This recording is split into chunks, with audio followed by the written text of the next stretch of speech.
Karena kita tidak menjamin bahwa ketemu orang itu juga walaupun merasa sehat-sehat kan nggak tahu. Karena sebenarnya seluruh masyarakat Surabaya ini statusnya ODP, orang dalam pengawasan.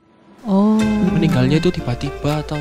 Bisa tiba-tiba karena COVID ini kan masih dalam penelitian ya sebenarnya. Dan ternyata dia bisa mimicking banyak penyakit. Apakah makanan-makanan yang kita pesan secara online itu beresiko untuk menularkan virus COVID-19? Iya, namanya resiko itu pasti akan ada, benar. Apalagi kalau mungkin ya kan, yang bagian yang masak nggak pakai masker, nggak sesuai protokol, ya kita kan. Nggak tahu mungkin ya. tiba-tiba dia misalnya bersihin, ya kan waktu tengah-tengah masak.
Hai Blessed People, jumpa lagi bersama dengan kami dalam Blessed Life episode kedua.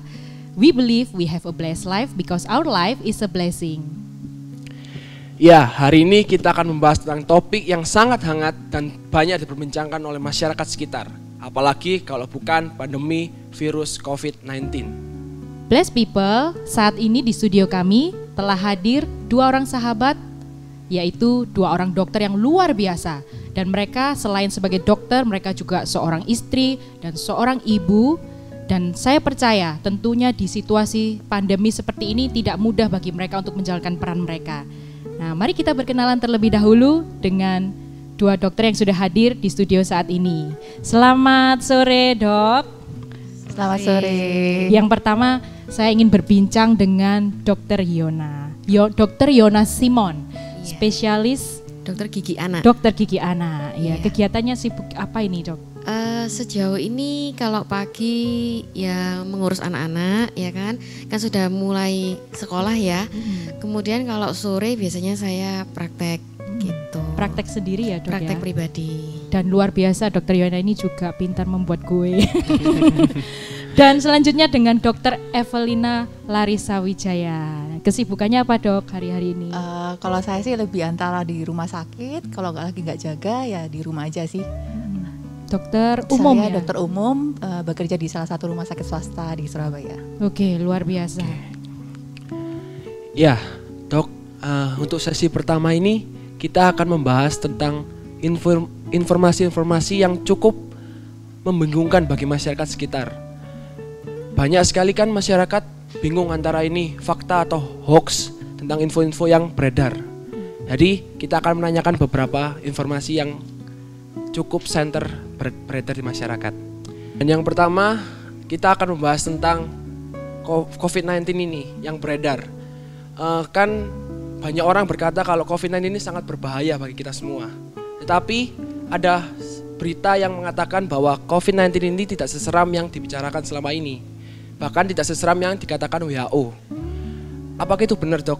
Kan banyak orang juga yang tanpa gejala, tapi mereka itu nampak biasa-biasa aja. Ya, nampak sehat ya. Iya, tapi yang meninggal itu sebagian besar itu karena memiliki penyakit bawaan. Apa itu penyebab utamanya, Dok? Saya coba jawab ya. Sebenarnya kalau ditanya jawabannya sih iya dan tidak gitu. Kalau dari segi data-data memang kalau COVID ini memang 80% sampai 90% itu rata-rata gejalanya ringan atau bahkan tanpa gejala. Dan tanpa obat pun asal imunnya kuat dia akan sembuh sendiri. Nah, 10% dia mengalami gejalanya berat dan bahkan sampai meninggal.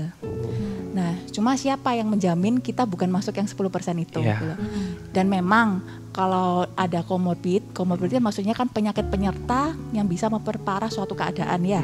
Seperti misalnya diabetes atau hipertensi atau jantung koroner atau mungkin yang belakangan ini yang juga lumayan santer kan tentang obesitas ya. Itu memang adalah faktor-faktor resiko di mana imunnya lebih lemah dan memang banyak pasien yang akhirnya jatuh ke dalam gejala yang berat bahkan sampai meninggal karena punya komorbid seperti itu. Nah, dalam artian gini, memang tidak perlu seperti terlalu ditakutin yang sampai kita parno sama orang banget ya, sampai kadang kan kita dengar ada orang sampai ngusir tenaga medis atau apa gitu. Tapi di sisi lain juga kita harus pikirkan kita nggak boleh egois juga, karena OTG itu orang tanpa gejala yang dia sehat sembuh sendiri. Waktu dia sakit, kalau dia tidak memenuhi protokol kesehatan, dia bisa menularkan ke orang lain. Dalam artian orang yang ketularan, kalau pas orang itu imunnya lemah, dia bisa sakit sampai meninggal, kayak gitu sih. Jadi emang tidak perlu terlalu ditakutin, tapi kita juga tidak boleh sembrono. Waspada gitu. Tetap waspada. Harus waspada. Tetap menjalankan protokol kesehatan. Benar. Berarti kunci utamanya itu mengenai imun ya? Bukan karena tanpa gejala atau karena penyakit bawaan.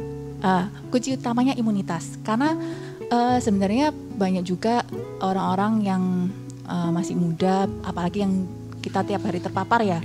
Kok masih bisa sakit? Kadang yang tanya, loh katanya sudah pakai APD lengkap, kok masih bisa sakit? Ya bayangkan aja kalau kita tenaga medis yang tiap hari kita ketemu sama pasien positif, kayak kita punya tamengnya APD, tapi tiap hari kita dibombardir sama peluru yang jumlahnya beratus-ratus dibandingkan orang lain. Dan tidak kelihatan ya dok.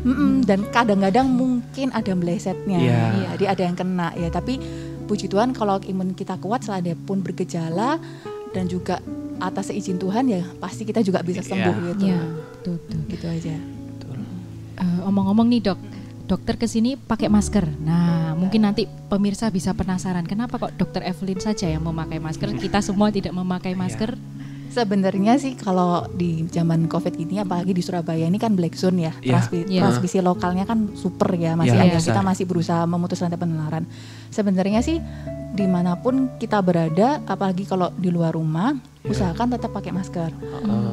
Karena kita tidak menjamin bahwa ketemu orang itu juga walaupun merasa sehat-sehat kan nggak tahu. Karena sebenarnya seluruh masyarakat Surabaya ini statusnya ODP, orang dalam pengawasan. Gitu. Nah, kalau saya pribadi, saya memilih ini karena saya tiap hari kerjanya sama pasien-pasien yang banyak OTG, banyak dan positif COVID, dan saya juga tidak menjamin apakah saya ini OTG apa enggak. Nah, saya juga di rumah sakit, memang setiap bulan kita ada pemeriksaan swab rutin untuk tenaga medis, untuk kita screening juga kan gitu. Nah kebetulan yang bulan ini saya masih maunya. Jadi karena saya belum tahu hasilnya saya negatif apa enggak, ya kalau saya positif kan saya juga enggak mau jadi sumber penularan juga seperti itu. Ada enggak dok orang yang OTG tapi tiba-tiba mengalami gejala dengan waktu singkat dia kemudian meninggal karena COVID-19? Ada. Tapi rata-rata seperti itu tuh kalau dia punya komorbid. Meninggalnya itu tiba-tiba atau? Bisa tiba-tiba karena COVID ini kan masih dalam penelitian ya sebenarnya, dan ternyata dia bisa mimicking banyak penyakit. Jadi dari awal pandemi di Indonesia, di Surabaya kan kita mikirnya cuma sesak nafas. Ternyata gejalanya nggak cuma itu. Ada kan yang sempat diselidiki kenapa kok ada orang tuh sudah baik pulang terus besoknya meninggal. Nah itu ternyata salah satunya juga dia bisa komplikasi darahnya, istilah awamnya darahnya tuh mengental. Jadi dari ada pemeriksaan lab itu kita periksa di dimer sama periksa fibrinogen tuh meningkat banget, di mana itu bisa jadi penggumpalan darah dan akhirnya jadi kayak menyumbat seketika. Dan kalau menyumbatnya di pembuluh darah jantung ya udah mati seketika. Gitu. Makanya benar-benar case by case, nggak semua orang mengalami gejala. Jadi kayak kenapa biaya-biaya untuk perawatan pasien-pasien COVID itu bisa membengkak, karena biaya pemeriksaan, kita follow up, itu benar-benar kita kalau mau usaha yang terbaik supaya pasien itu jangan sampai makin parah, ya kita cek macam-macam, dan cek kayak pengencaran darah dan sebagainya itu nggak murah gitu. Bukan cuma yang sekedar kita biasanya kan yang simpel-simpel yang cek darah biasa ya. Semua harus dicek ya. Gitu. Tapi case by case sih sebenarnya, kita juga dari medis juga tahu kan biaya itu kan juga sesuatu yang harus kita perhatikan. Jadi kita lihat faktor risikonya ada apa enggak, terus gimana. Jadi kapan kita perlu cekan itu. Kalau kita udah curiga, baru kita cekan lebih lanjut. Kalau enggak ya bisa itu gitu. Nah, mengenai biaya ini dok, jadi beberapa waktu yang lalu saya sempat membaca sebuah berita atau artikel mengenai kecurigaan terhadap pihak rumah sakit. Jadi ada beberapa pasien, ada yang di luar pulau, ada yang di Sulawesi Selatan yang saya baca juga di Kalimantan, itu kasusnya seperti ini dok. Jadi orang tersebut meninggal, dilaporkan dalam kondisi karena positif COVID-19. Tetapi pihak keluarga kemudian memprotes protes sama pihak rumah sakit. Mereka mengatakan kalau sebenarnya orang tua mereka ini enggak positif gitu. Jadi hasilnya itu misalnya dia penyakitnya itu lain dan hasilnya tidak positif.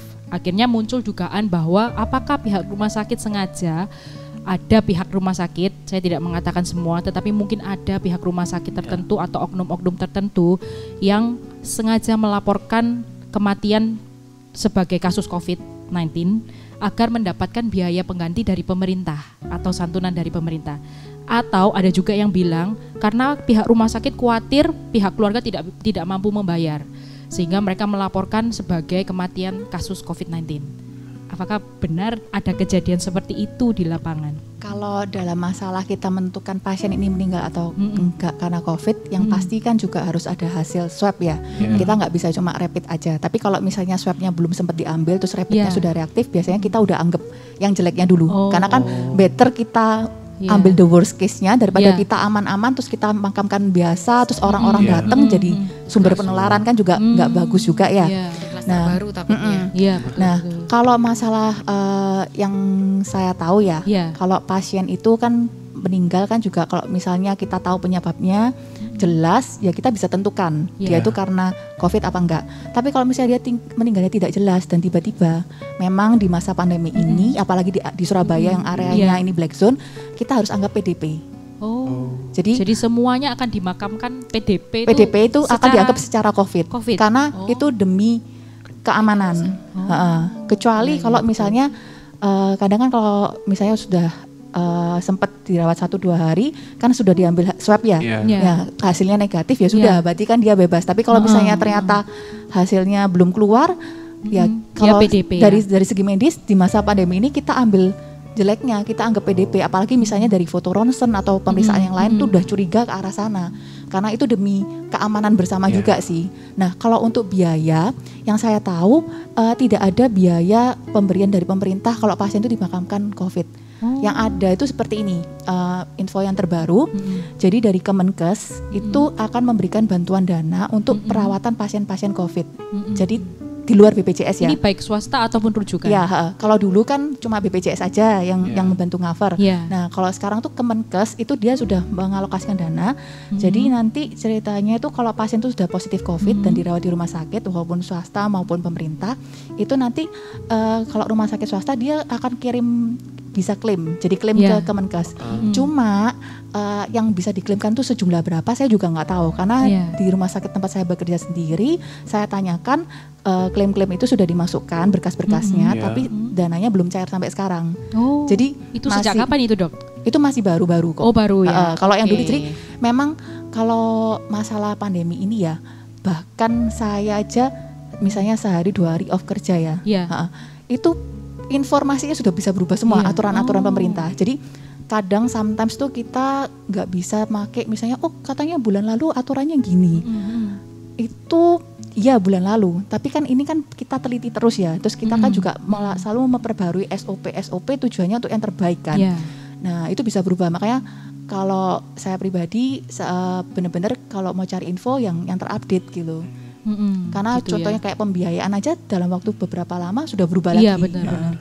Tapi memang ada ya dari pemerintah untuk tenaga medis itu ada ya? Itu katanya ada, dan di tempat saya bekerja pun juga diajukan, tapi katanya sih juga atasan saya bilang belum turun juga belum cair.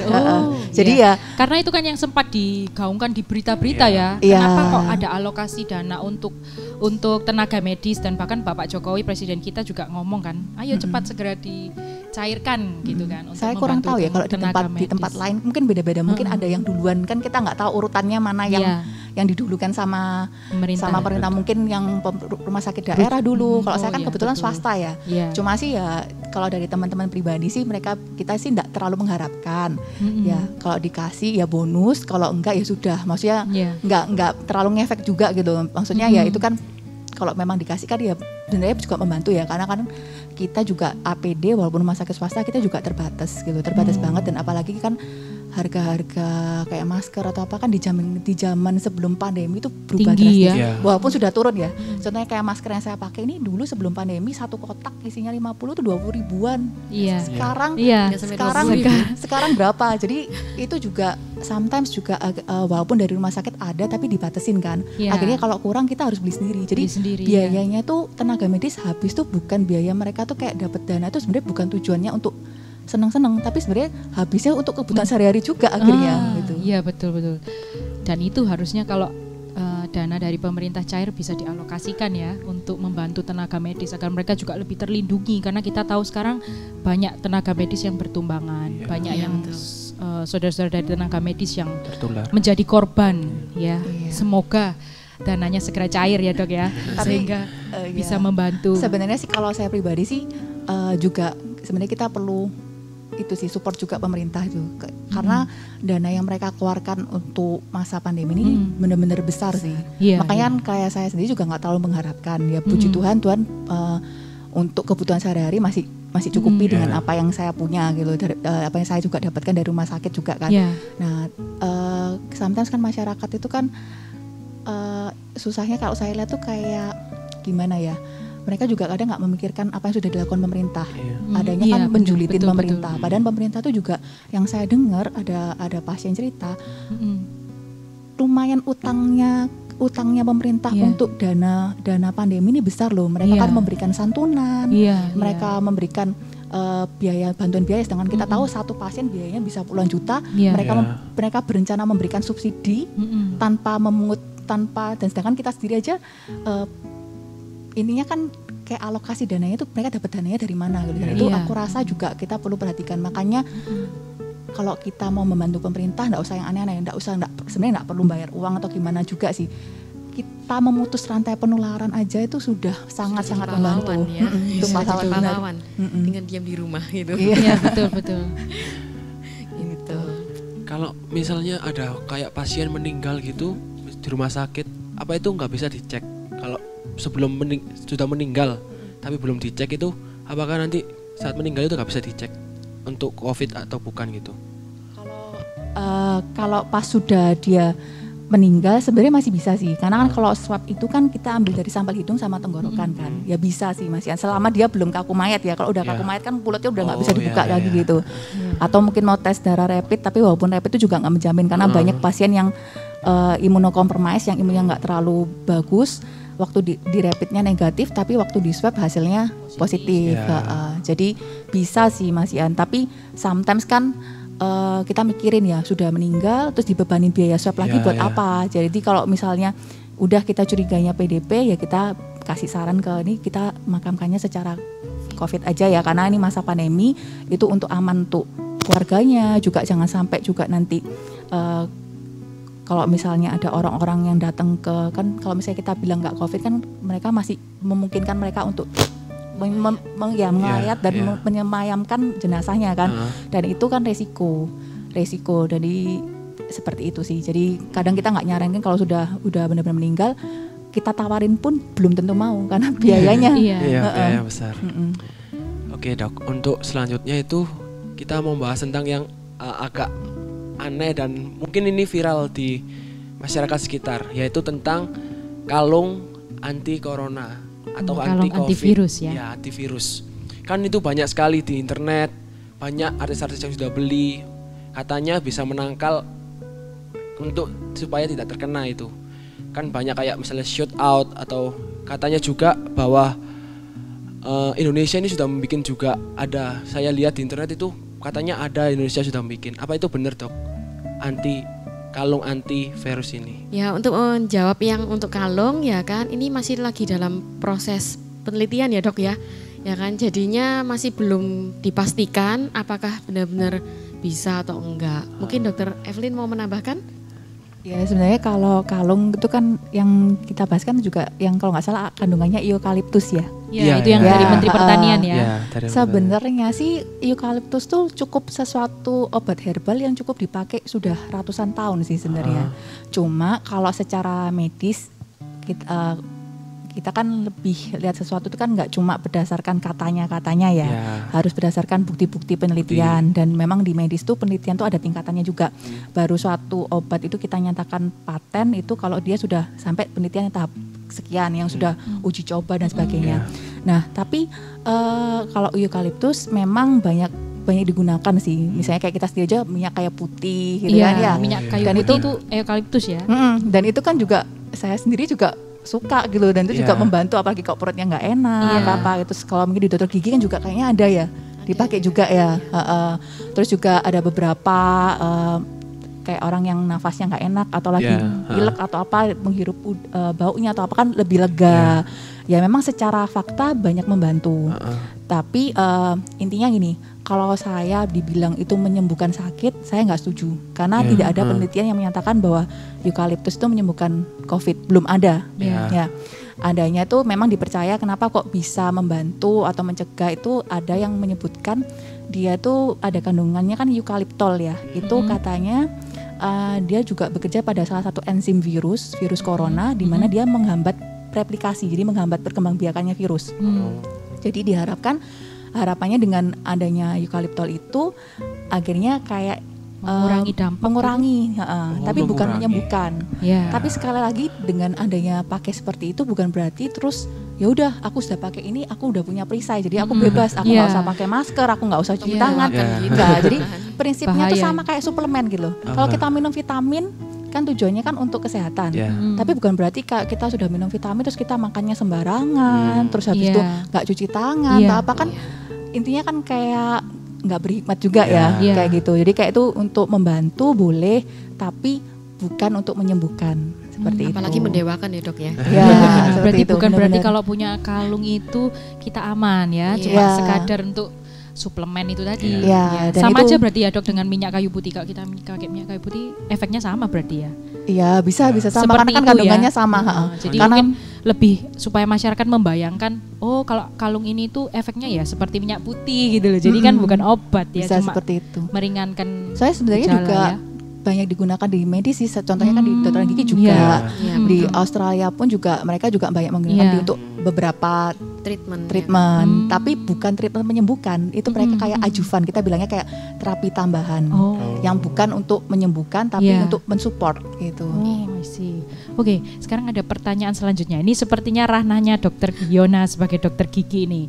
Nah, kalau di pandemi seperti ini, situasi pandemi, ya seharusnya tidak di situasi pandemi pun kita juga harus rajin bersikat gigi ya. Betul. Nah, dalam masa pandemi ini, apakah dengan kita bersikat gigi secara rutin atau dengan obat kumur atau mungkin bahkan hanya air panas itu membantu untuk mematikan atau membunuh virus COVID-19? Oke, saya jawab ya. Jadi untuk kebersihan mulut memang kita harus sering rajin sikat gigi ya kan. Sehari 2 kali dan 2 kalinya itu bukan saat waktu mandi. Jadi waktu pagi hari setelah sarapan dan yang satunya waktu sebelum tidur. Kebanyakan orang-orang itu sikat giginya waktu pagi, waktu mandi pagi dan mandi sore. Oh iya betul. Oke, jadi kebanyakan waktu mereka mau tidur mereka nggak sikat gigi, ya kan. Padahal waktu mau tidur itu justru kondisi mulut kita harus bersih, gitu. Jadi sikat gigi dengan yang rutin, dengan cara yang benar, ya kan, nggak asal-asalan, ya kan. Kemudian itu bisa membunuh memang bakteri-bakteri, tapi bukan berarti sudah pasti virus, nggak mungkin kena virus COVID juga gitu loh ya. Jadi untuk yang penting kebersihan mulut kita harus jaga ya kan, supaya kita lebih sehat dan nggak gampang kena penyakit gitu. Itu yang pertama. Yang kedua juga mau dengan obat kumur ya kan. Akhir-akhir ini memang ada yang mengatakan bahwa menggunakan obat kumur tertentu itu bisa membunuh virus COVID ya kan. Beberapa memang pernah beredar ya kan. Ada memang obat kumur ya kan. Dia yang mengandung povidone iodin itu memang lebih ampuh hitungannya ya kan.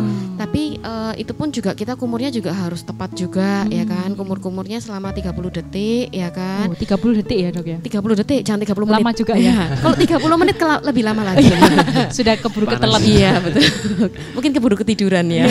Jadi 30 detik ya kan, kumur-kumur. Jadi jangan cepet-cepet.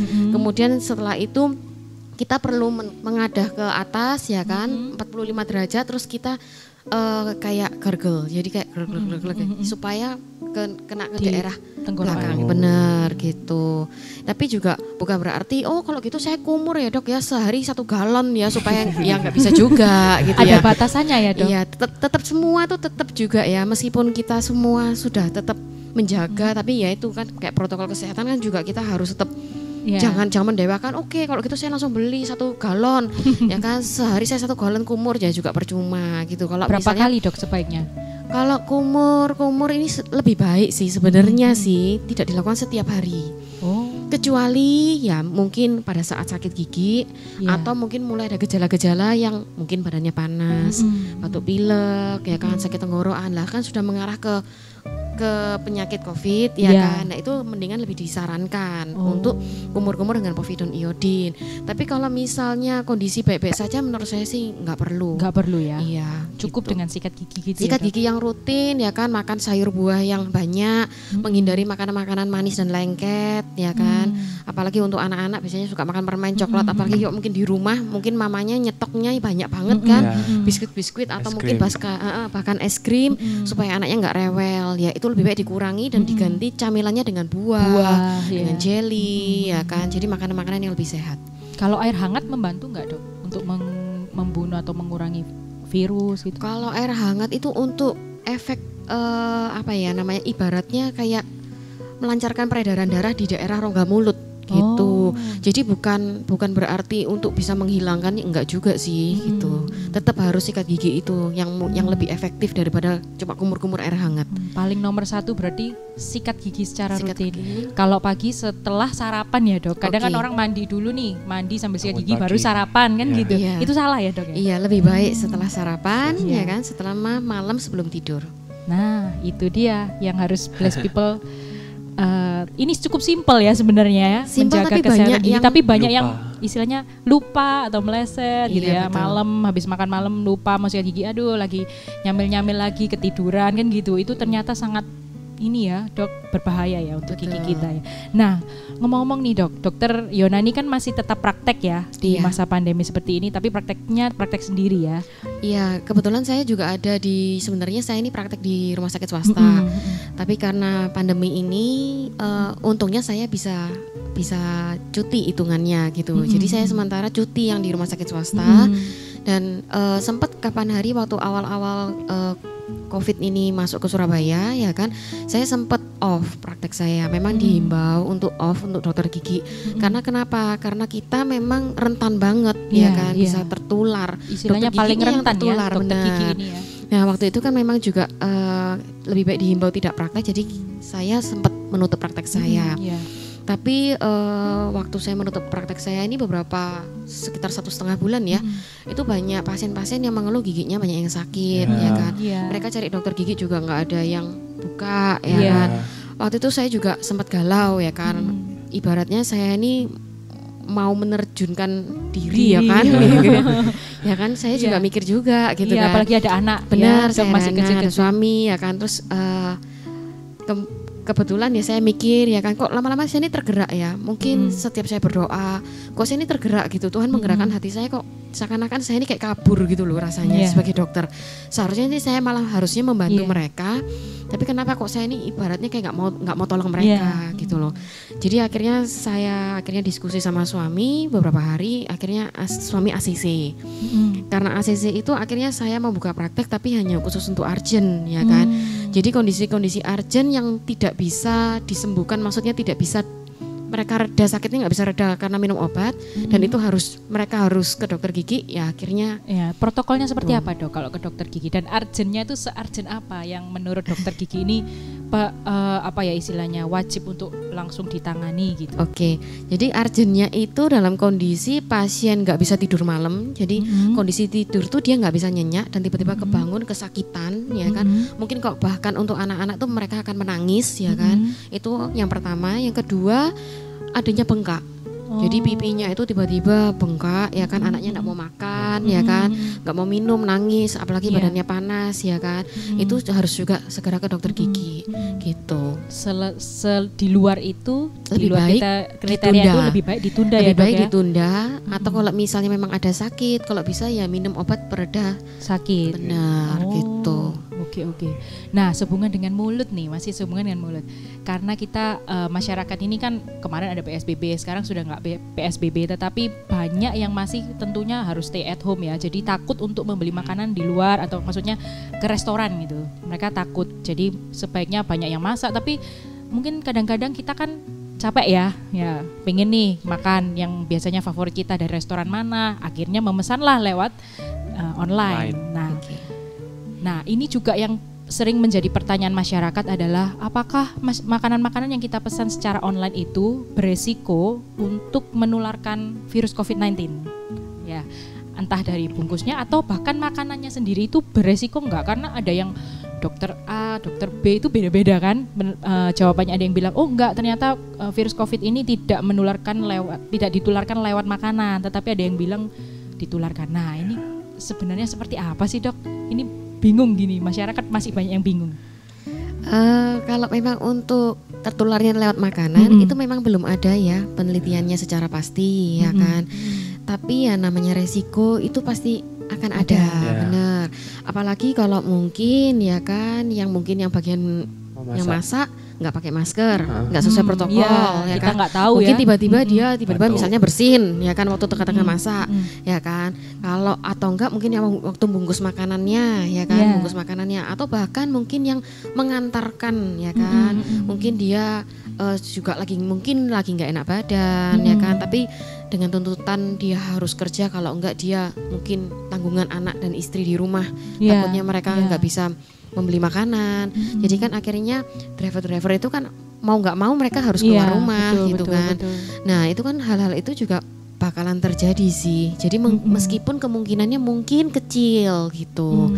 Karena Gimana, tidak Dok? langsung ya kalau dari dokter. Kalau saya mungkin nambahin aja, memang benar katanya Dokter Yona, belum ada penelitian yang pasti apa yang benar-benar yang ini pasti kalau lewat makanan itu bisa menularkan. Tapi memang ini kita bicara nggak usah masalah COVID aja ya. Jadi masalah virus sama bakteri itu kan di mana-mana ya. Makanya kan sekarang sebenarnya saya juga ada sedikit jadi positifnya sih pandemi ini, karena kita tuh jadi kembali back to basic. Iya, betul. Dulu orang kalau secara medis ya, kita kan bahkan ada hari hand hygiene internasional. Itu ada. Tapi dulu kan orang cuci tangan tuh kayak bukan sesuatu yang krusial ya. Tapi sekarang ternyata cuci tangan aja yang sederhana itu aja itu wajib dan itu ternyata membantu sekali gitu. Nah, kalau saya pribadi memang saya di rumah lumayan sering pesan makanan sih.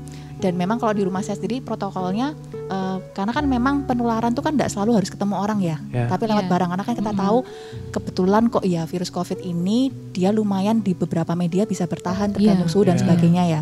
Nah kan kita nggak menjamin, makanya kan sekarang kan sebisa mungkin memang masak sendiri itu memang benar. Karena kan kita tahu bahannya, kita masak matang kayak gitu.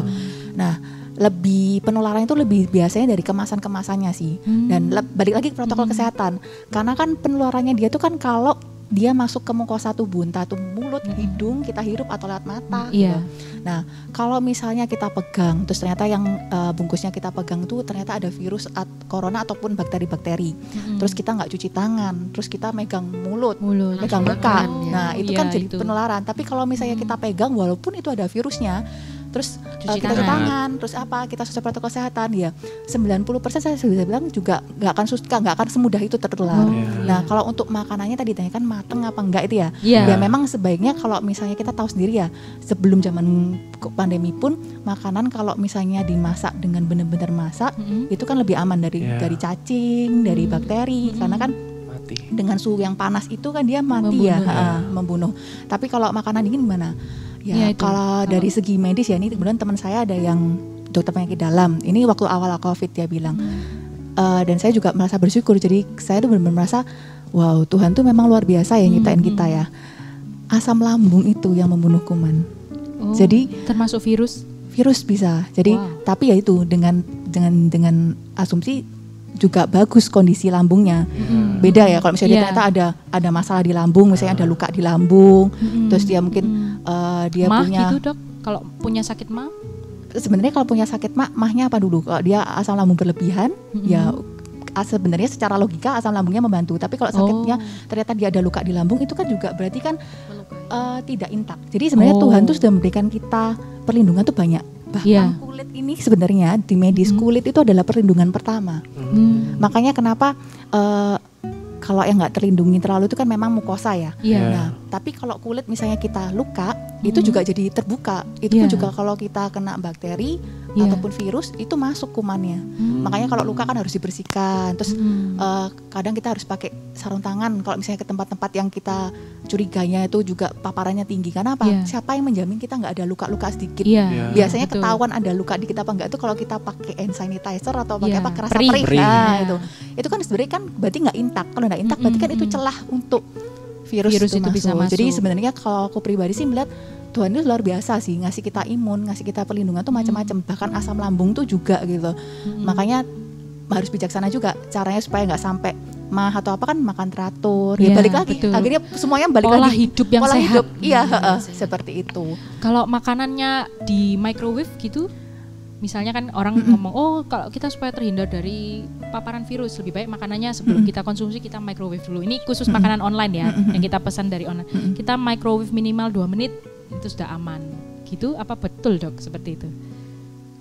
Kalau yang microwave, jujur saya belum mencari ya, tapi kayaknya sih bisa sih. Maksudnya karena kan dia kan juga lumayan yang membuat heatnya kan panas, ya, seperti itu. Atau yang sekarang yang lagi booming orang suka yang beli itu loh yang UVC. Kadang mereka kreatif bikin sendiri ya, beli lampunya, bikin box sendiri.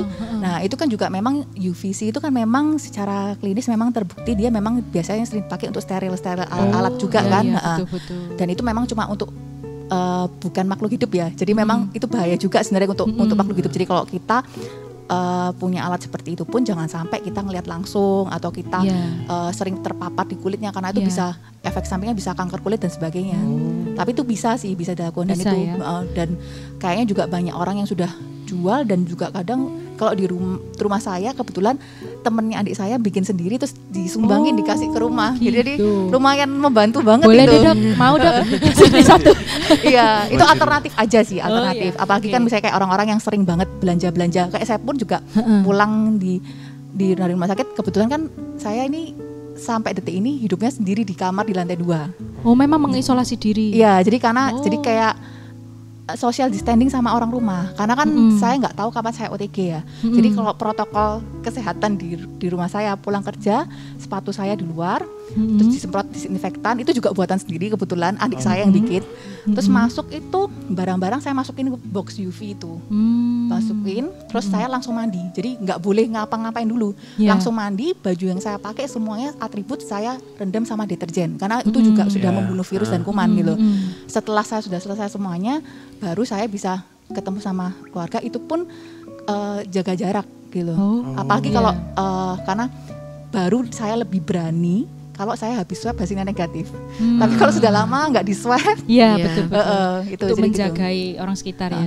Bukan berarti saya takut ya, tapi kan itu kan kayak kita nggak mau tertular sama orang lain, tapi kita juga nggak mau nularin orang lain kan gitu.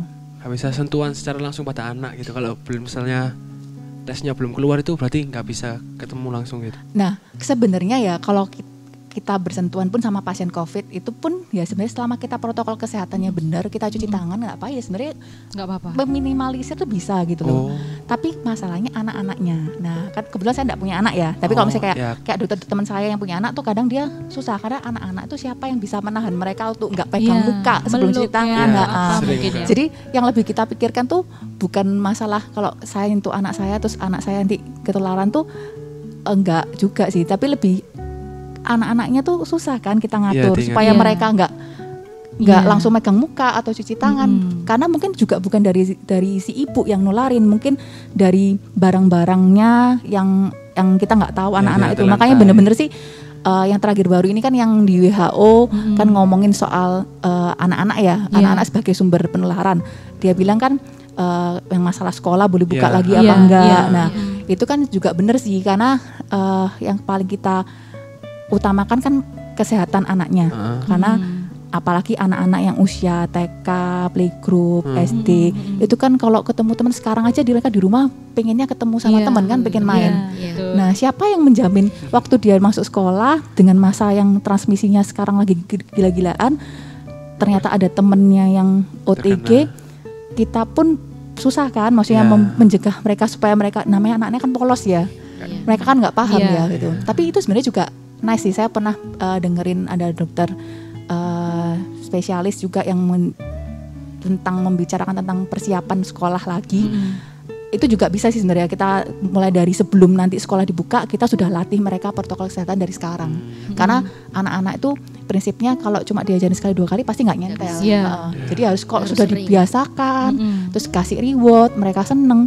Nanti mereka merasa malah mungkin sudah paham betul, bahkan kalau nggak dilakukan mereka merasa ada yang salah gitu. Iya, betul. Jadi kayak dalam tanda petik di brainwash sama orang tuanya gitu. Benar itu, betul. Kebiasaan gitu. Oke, selanjutnya dok, akhir-akhir ini kan banyak dibicarakan bahwa banyak ilmuwan yang mengatakan yang virus itu menyebar melalui udara.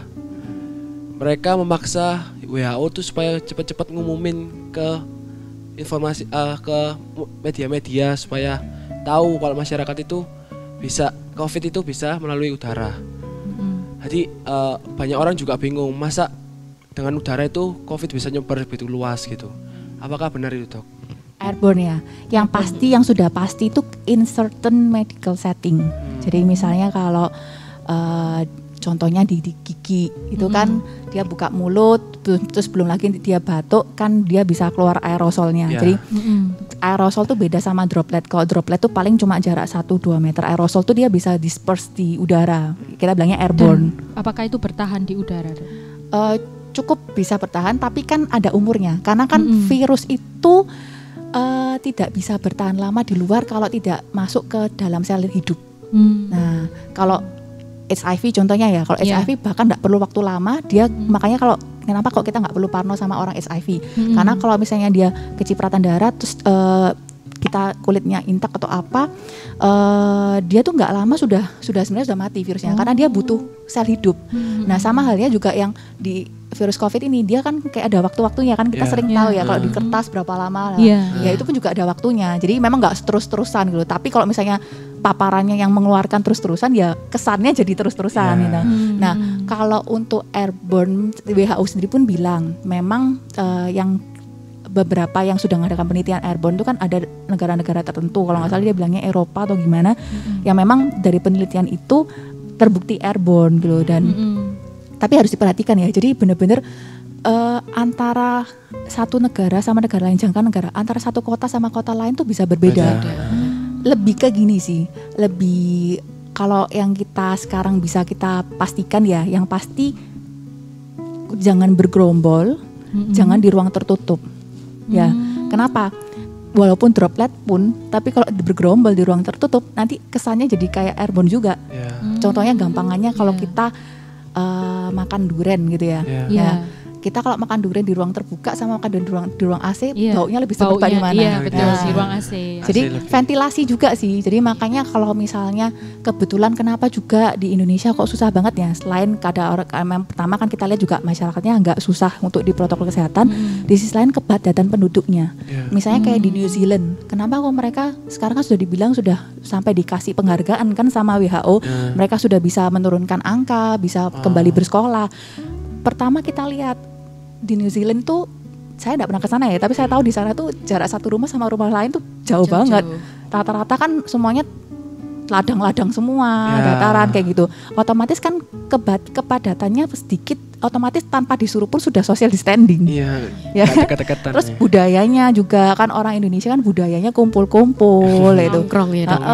Terus juga dari segi pendidikannya juga, maksudnya orang ya bukannya menyepelekan orang Indo ya, Ya. tapi kadang di negara-negara lain tuh juga ternyata mereka paham maksudnya protokol kesehatan apa. Karena saya lihat tuh masyarakat mereka melakukan protokol kesehatan tapi kadang tuh nggak ngerti, jadinya salah. Misalnya contohnya yang tadi saya bilang ya, oh disuruh pakai masker, nanti kalau nggak pakai masker ditangkap polisi.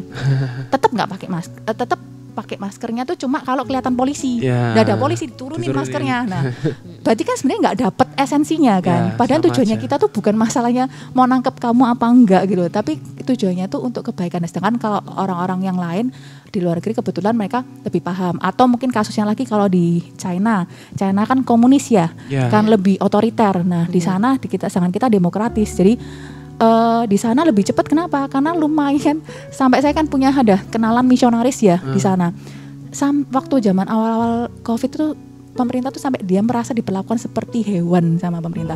Begitu keluar dari rumah mau masuk di ukur suhu, begitu suhunya demam langsung digeret dibawa ke rumah sakit, nggak peduli apapun.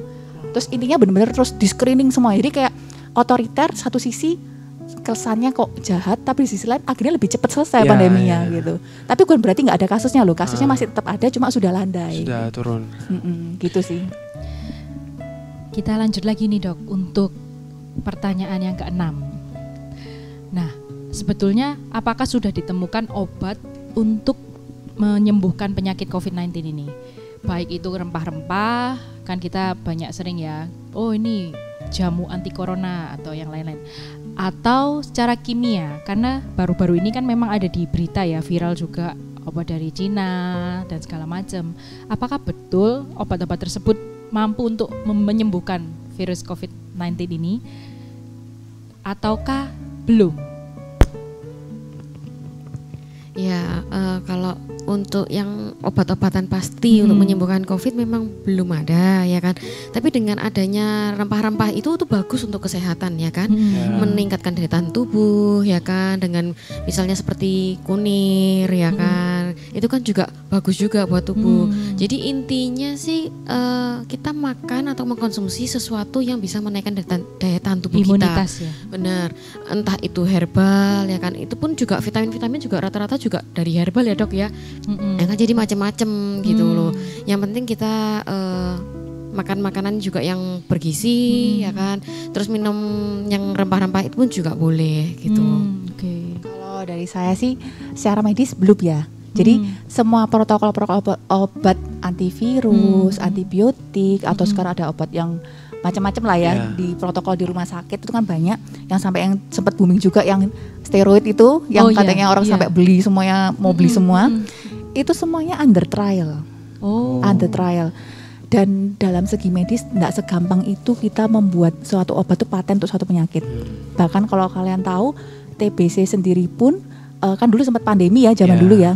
Itu baru obatnya dipatenkan 25 tahun setelah pandemi. Lama banget. Karena Lama sekali. penelitian karena obat itu kalau kita jadikan paten suatu protokol tuh nggak sembarangan. Harus dilihat efek jangka panjangnya juga. Karena beberapa obat contohnya ya dulu kayak misalnya obat apa aku lupa namanya ya.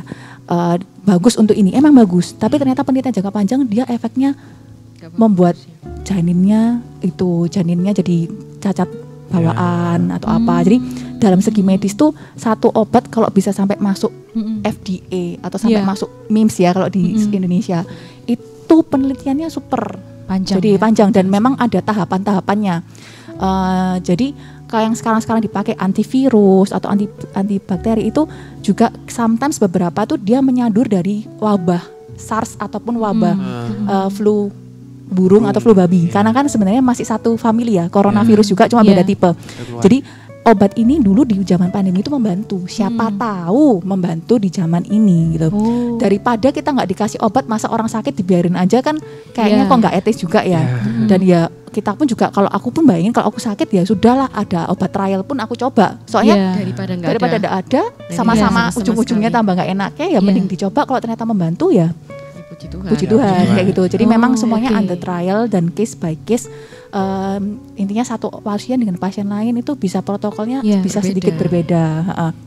Terus juga kalau masalah vaksin, puji Tuhan kan vaksin terus diteliti ya sampai sekarang ya. Ya tapi juga sambil didoakan selain mempercepat vaksinnya juga mendoakan virusnya nggak bermutasi terus.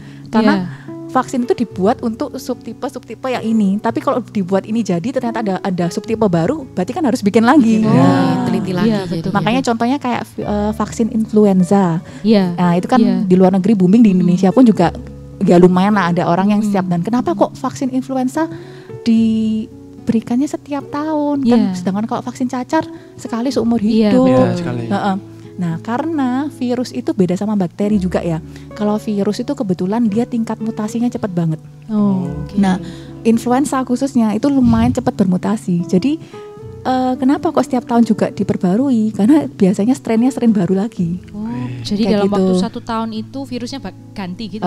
Dan biasanya juga nggak semua virus yang dia cover. Dia cuma cari yang strain yang paling berbahaya kalau kita kena. berbahaya. Jadi misalnya yang di mana virus itu kalau misalnya sampai ada orang yang kena, orang yang lipidnya lemah, dia misalnya contohnya bisa jadi infeksi otak kayak gitu. Tapi kalau dia cuma virus-virus yang ringan-ringan, misalnya cuma batuk pilek atau apa ya, kita pun juga karena biaya penelitian tuh mahal kan. Mahal ya. Jadi ya aku yakin juga orang yang meneliti pun juga pasti penelitian ya yang penting-penting juga. Kalau misalnya cuma untuk flu-flu yang biasa ya harus keluar biaya banyak gitu juga kayaknya nggak wise sih. Jadi seperti itu ya, kita berdoa ini vaksinnya sedang dalam proses. Indonesia pun juga membuat penelitian juga dan juga doakan juga untuk yang mau dijadikan ya kesannya kayak gini ya. Soalnya kan yang terbaru kan yang saya dapat info kan Indonesia mau bikin terus mulai Juli ini, terus nanti jadi kayak virusnya itu strain tertentu dalam kondisi mati, kemudian diinjeksikan kembali ke tubuh orang sehat, kemudian dipantau, orang itu dipantau, terus nanti diinjeksi lagi. Tujuannya apa? Dengan virus yang sudah mati itu dia men-trigger untuk tubuhnya mengeluarkan imun terhadap virus itu. Jadi begitu dia nanti ketemu sama virus yang hidup, dia sudah punya imun. Nah, itu sih kita doakan aja. Apakah kalau nanti seandainya nih vaksin itu sudah ditemukan ya, entah dari mana yang menemukan yang mematikan dulu, setelah adanya vaksin kita semua bisa hidup secara normal kembali seperti dulu? Atau tetap seperti ini, harus masker dan lain sebagainya? Tapi di sisi lain aku kok nggak mau ya kalau disuruh balik total kayak dulu. Soalnya kayak sekarang tuh orang jadi ngerti sadar kesehatan loh. Cuci tangan, terus jaga berat badan, olahraga teratur, makan teratur, istirahat cukup. Pola hidupnya lebih sehat yang sekarang malahan. Mungkin kalau memang benar-benar sudah benar-benar vaksinnya oke banget, terus mungkin juga obatnya sudah ditemukan, bisa balik tanpa harus masker atau apa. Tapi jangan balik semuanya ya. Intinya kalau yang positif kebiasaan baik tetap dilakukan ya. Karena itu nggak cuma melawan virus COVID aja, itu juga melawan penyakit-penyakit lain juga. Tadi dokter sempat bilang tentang menjaga berat badan. Nah, kita kan tahu beberapa waktu yang baru-baru ini terjadi ada dokter-dokter yang juga meninggal karena obesitas. Nah, mungkin ini bisa dijelaskan nih, Dok.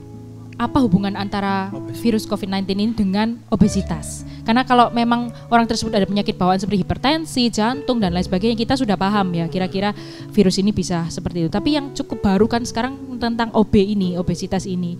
Nah, apa hubungannya, Dok, dengan virus COVID ini? Kok bisa orang yang obesitas lebih rentan?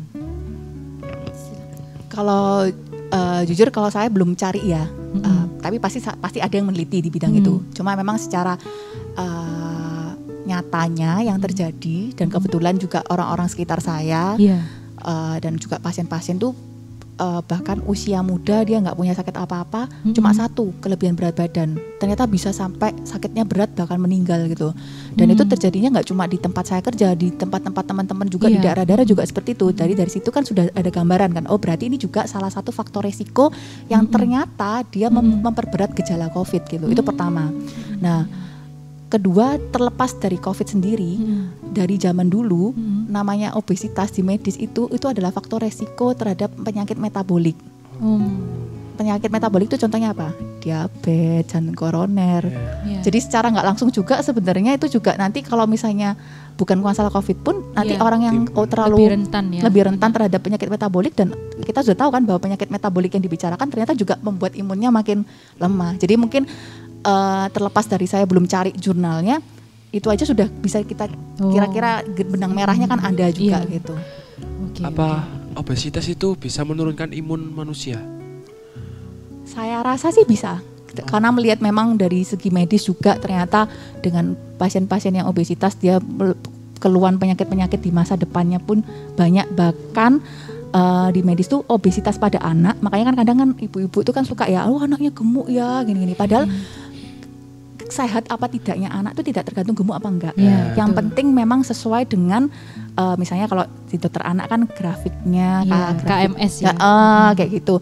Karena kalau ternyata masuk di area yang kegemukan, itu ternyata penelitian jangka panjang anak-anak yang waktu kecilnya bahkan bayinya aja obes, itu ternyata memang pada dewasanya walaupun dia sudah mungkin tidak terlalu obes, dia bisa keluar penyakit metabolik juga tetap.